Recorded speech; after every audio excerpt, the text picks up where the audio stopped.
How can Kelly Oubre Jr. get back on track? And does Kyle Lowry need to facilitate more?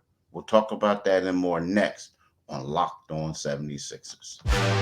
You are Locked On 76ers, your daily Philadelphia 76ers podcast. Part of the Locked On Podcast Network, your team every day.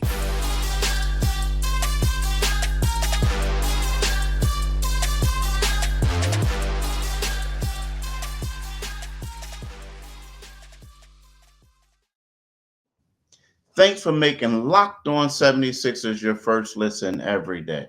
We are free and available wherever you get your podcasts and on YouTube. Part of the Locked On Podcast Network, your team every day. Make a bigger impact at work with Grammarly. Sign up and download for free at grammarly.com/podcast. I'm about to say /Pompey. Hi, my name is Keith Pompey. This is my right-hand man, John Mitchell, and we are the co-hosts of Locked On 76ers. Yesterday, we talked about Tobias Harris. We talked about Buddy Hield. Today, we have to talk about Kelly Oubre. Kelly Oubre, when he first came here, Mitch, he was the man. Like, Kelly was like, yo, he was the steal of free agency. You look at it. Like, they got him for the minimum? You mean Kelly Oubre? He's been balling and he's been playing well. Lately, he looks like a guy that's confused. He looks like a guy, well, he doesn't look like it. He's playing out of control. Mm-hmm. And he's just been struggling a little bit, just like Tobias, just like Buddy Hield. Well, man, can he get back on track, Mitch? What does he have to do?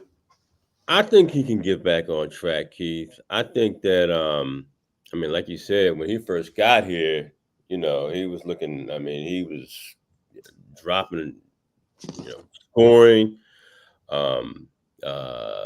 facilitating, shooting the ball well from three.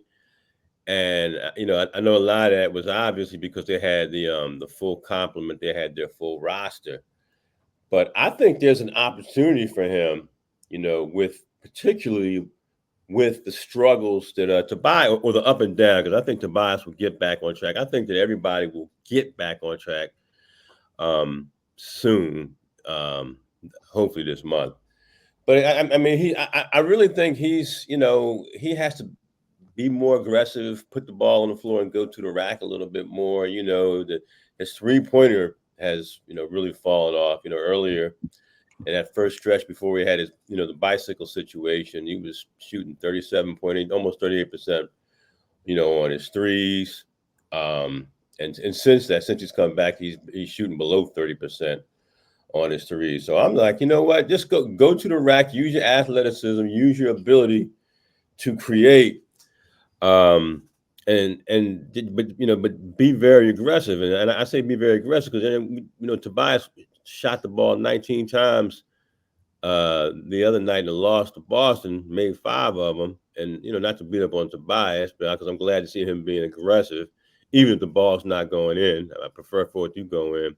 But I think if Kelly Oubre can be more aggressive, because he's just, his benefit is a scorer, the Kelly Oubre we saw last year averaged 20 points per game. I'm not asking him to average 20 points per game, but he is a guy who's playing for money right about now, and it's like, bro, you're playing for money. You're 28 years old. You're young. You're athletic. You have game.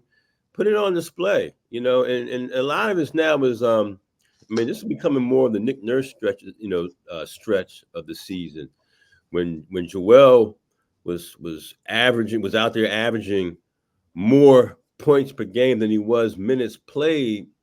It made everything easy. It was, I know there's an update coming on Joel very soon, but right now they really need Kelly Oubre to go ahead and play for his money. Kelly Oubre needs to step up and say, give me the loot with his game. It's time. And I like Kelly Oubre's game, and I think the way they would like to play more so up and down, and they're going with a small ball. Of course, somebody's got to grab the rebounds. But Yeah, I think there's room for Kelly Oubre. There are opportunities for him to be more effective offensively, to boost that scoring, you know, um, from where it is. Because, like I said, before his injury, he was 16.3 and shooting 50% from the floor. Since he's returned, he's averaging 13.2 on 44% shooting. I'm not overly concerned about his rebounds. He's averaging one less rebound per game in that time, but also, it's a larger body of work, more games that he's had to play. So yeah, if just be more aggressive, right, and right now is the time. Right now it's time for guys to be opportunistic and be greedy. Because they're not winning. So and somebody, like you said, he can be kind of reckless at times, but he needs to get aggressive. Yeah, I think a lot of it has to do with realizing what his role is, and Hmm. and and I think that Nick Nurse is the type of guy, and I'm just basing this off of what he did his first year with the Toronto Raptors, even with Kyle Lowry. Hmm. It was a chance where it was a time where Nick goes out there, and Nick is always planning for the playoffs. So what Right, he does is he was always inserting, okay, I want to see what Kelly looks like with this grouping. Okay, I want to see what right, Kelly looks like with that one. Okay, we're going to have a right, different lineup.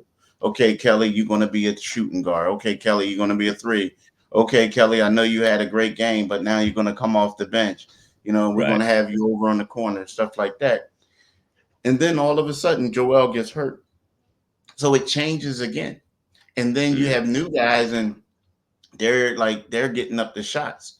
And I feel like that right now, um, if you're a player, and I understand what the coach is trying to do, but I realize if you're a player and you're like Kelly Oubre, you're like, what's my role? Like, what do I Yeah, do?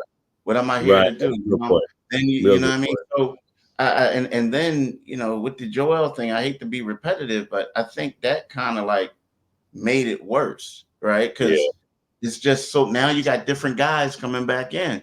So it's one of those things where I think that he has to settle in. hmm, It's also one of those things where you feel like if Joel Embiid was here, if everybody else was here, it would be better at this particular time. Meaning, if yeah, D'Anthony Melton never got injured, if Nico Batum never got injured, if Marcus Morris and all those guys were there, we would have a defined role for Kelly, and Kelly would right. feel comfortable. He would know what he's doing. But right now, he just doesn't have a role, and Mm. a defined one. And I think that that's where we see some of the struggles at. I think that we see him forcing certain things, but like you said, he got to step up. He got to play better. He got to do a lot of things. And I think once that happens, he will be fine. I think he will Yeah, be fine. yeah. And I mean, he was really fun to watch when the season started, man. I mean, we were like, man, this is like the steal of the season. And then his circumstances happened, a bicycle accident, and it just hasn't been the same. But it wasn't very noticeable because Joel was there and they were still winning. Now it's like you look out there and it's like, hey, I need him to assert himself more. Uh, and that's why I say it's and you brought up a good point. You said that, and I like that about Nick Nurse, and I noticed that too, that he's always, he's a coach who coaches with his eye on what may happen when you get to the playoffs. It's not like last year. When we would see, where has Paul Reed gone? Why has he vanished for these a stretch of 2 weeks or whatever it was? Or why is Korkmaz here now? And now why is he gone? We saw a lot of that last year, and we kind of saw less of that this year. Of course, it was a better situation because they had here we go being repetitive again. They had Joel Embiid in the lineup, but yeah, I want to see him be more aggressive. I do want to see Kelly be more aggressive, but he's got to do it within the confines of the game. And I think he's capable of doing that. I think he's capable of doing that. I mean, you know, they're coming out of a rough February, moving into March, and the schedule's still tough. But you know, we'll have to see, you know, what happens. Right now, I want to talk to you folks about eBay Motors. Our partners at eBay Motors teamed up with Locked On Fantasy Basketball host Josh Lloyd to bring you some of the best fantasy picks each week, all season long. Whether you're preparing for a daily draft or scouting the waiver wire, every week we're going to provide you players that are guaranteed to fit on your roster. So let's see who Josh has picked for us this week's eBay's Guaranteed Fit Fantasy Picks of the Week. Okay, let's see. He's got DeAndre Hunter. Hunter is shooting well, and with Trae Young out, the touches and shot attempts will spike. Okay. Josh Lloyd from Locked On Fantasy Basketball is going to help you win your fantasy championship. And eBay Motors knows a championship team is about each player being a perfect fit. And that's the same with your vehicle. With 122 million parts for your number one ride or die, you can make sure your ride stays running smoothly. Brake kits, LED headlights, roof rack, bumpers, whatever your baby needs, eBay Motors has it. And with eBay's Guaranteed Fit, it's guaranteed to fit your ride the first time, every time, or your money back. And at these prices, you're burning rubber, not cash. So keep your ride or die alive at ebaymotors.com. Do it today, people. As Keith says, do it today. Definitely do it today. Definitely do it today. And I also want to talk about Locked On. Locked On has launched the first ever national sports 24/7 streaming channel on YouTube, and now it's also available on Amazon Fire TV and the free Fire TV channels app. Locked On Sports Today is here for you 24/7, covering the top sports stories of the day with the local experts of Locked On, plus our national shows covering every league. Find Locked On Sports Today, now available on the free Fire TV channels app.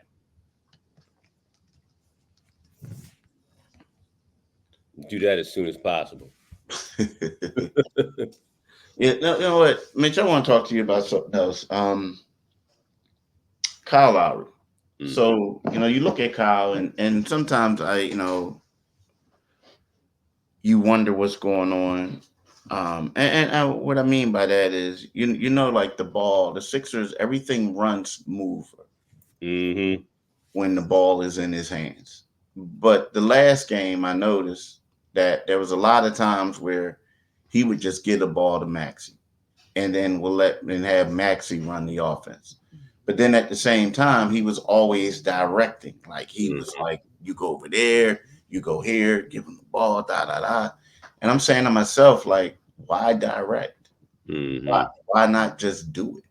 You know what I mean? Like, I mean, like you could direct what you have in the ball.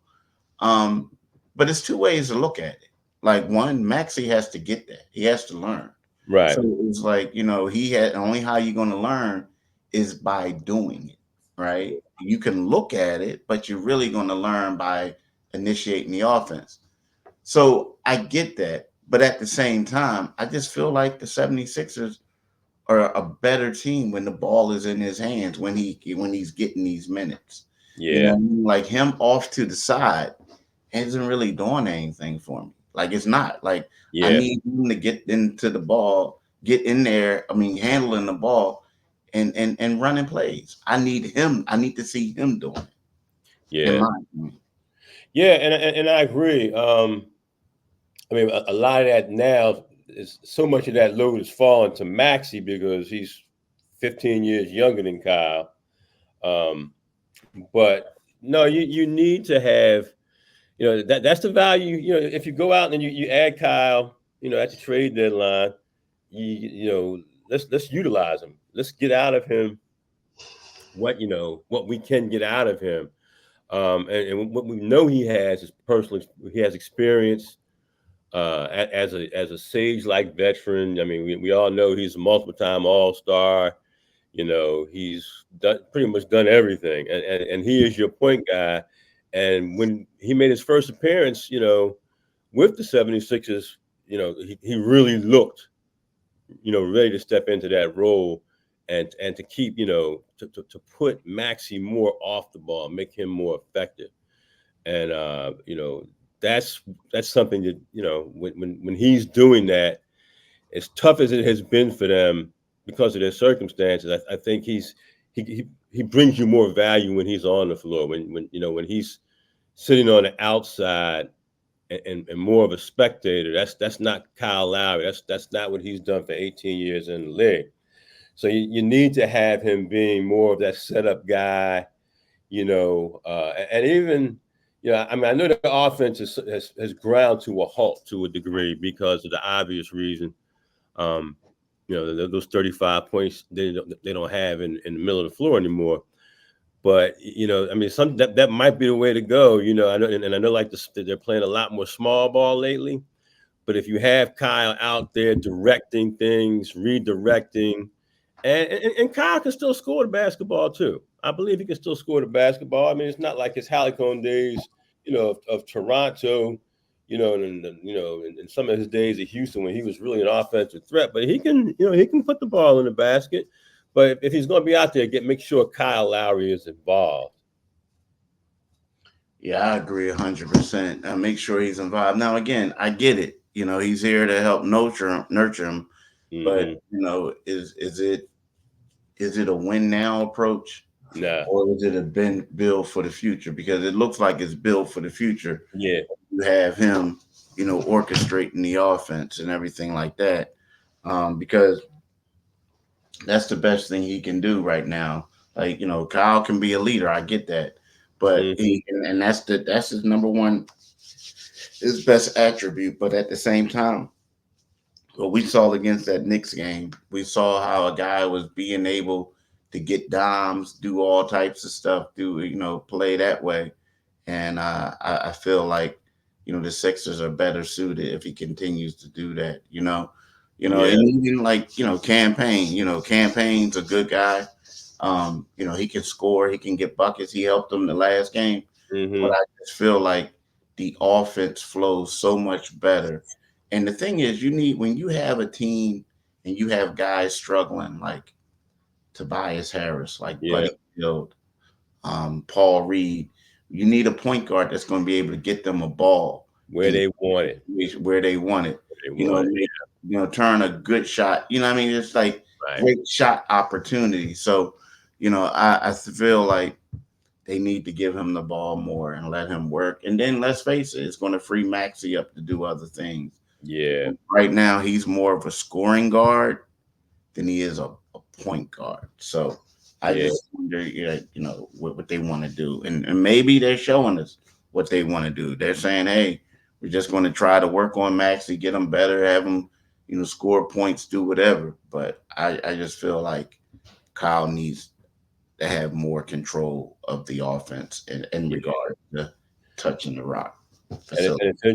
It's interesting because just watching, I mean, this is tough for Maxey. I mean, for him to strike that balance now, for him to figure out when he's to be aggressive and when he's going to be in the facilitator's role, because he's going to share that facilitator's role. So he's got to switch. He's got to turn that switch on and off sometimes.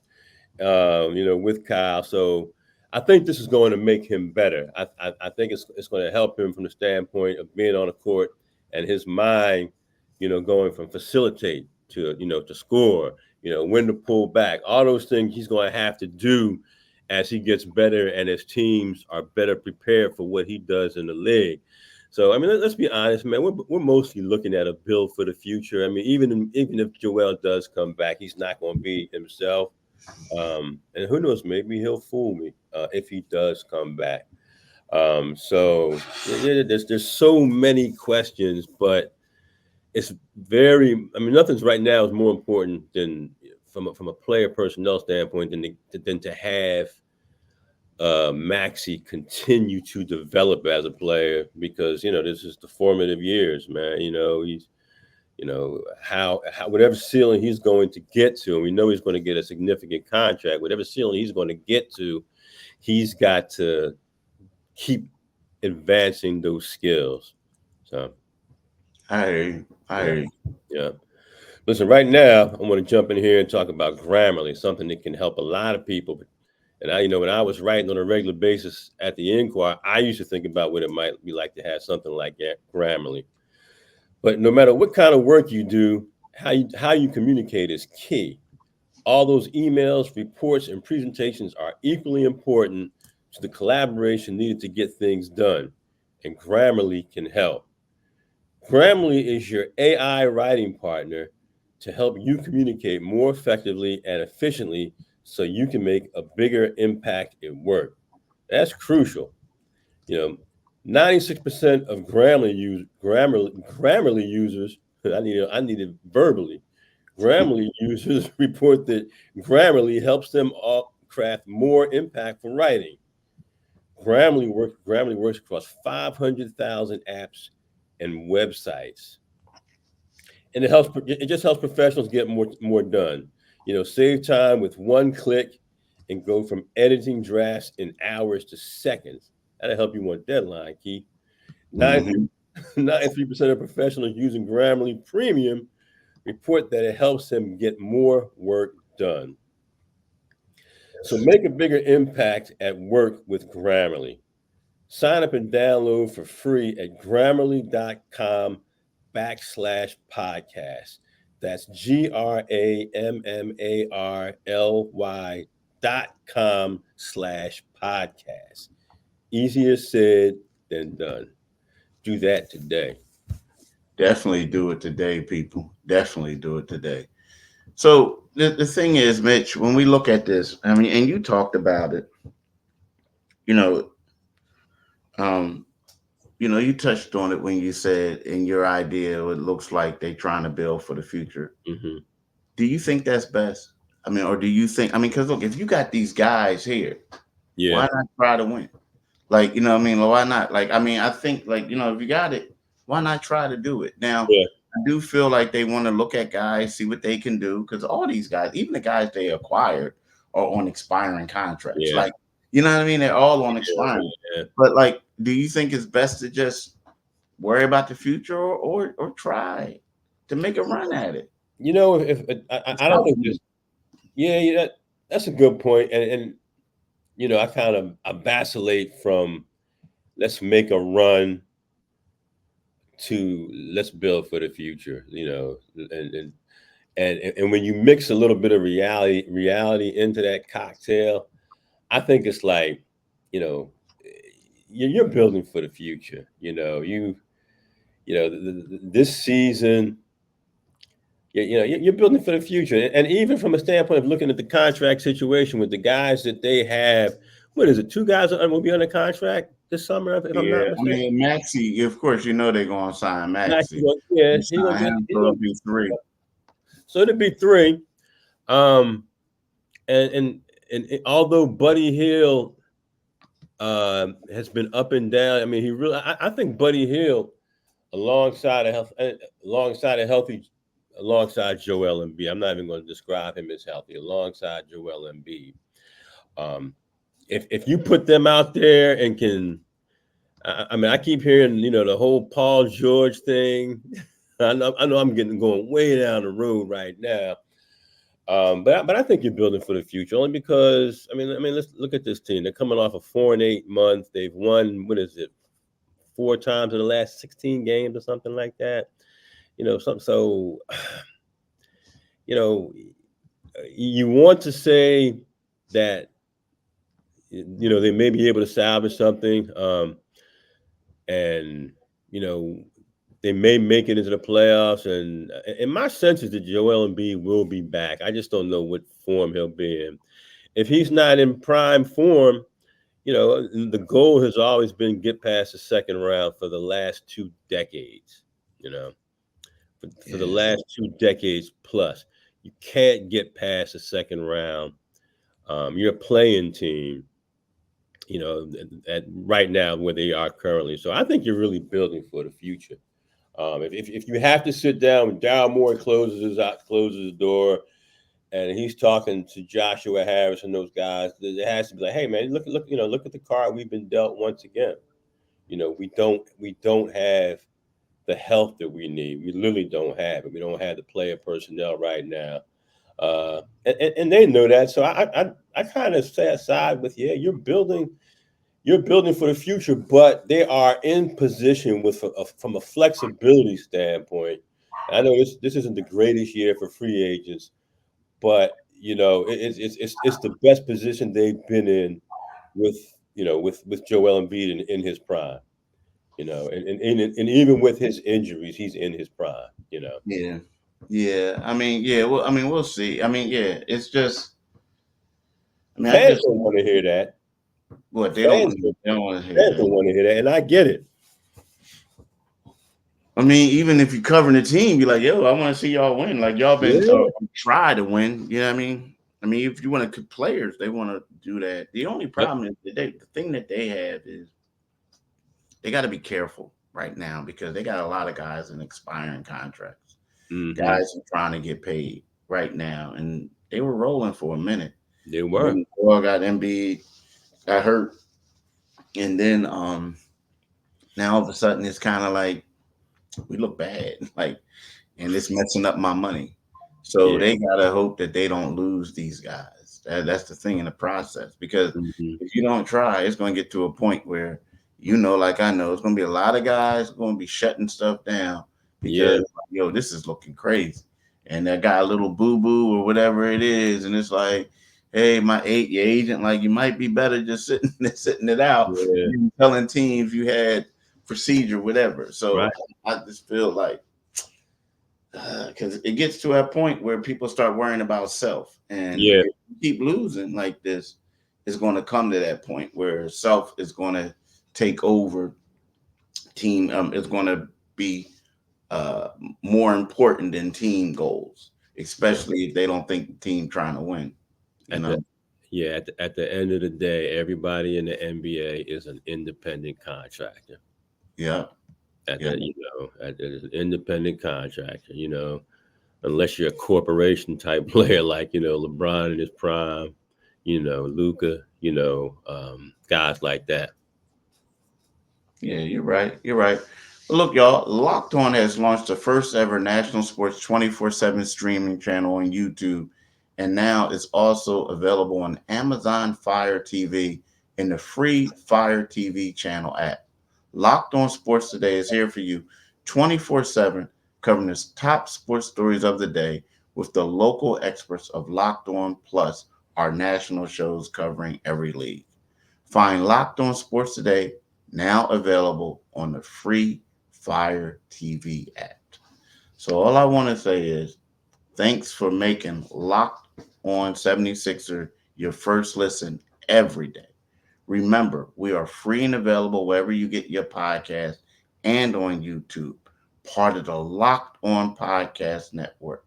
Your team every day. I'm Keith Pompey, along with my right-hand man, John Mitchell.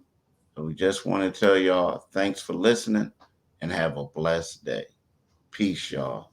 Peace. Have a good one, y'all.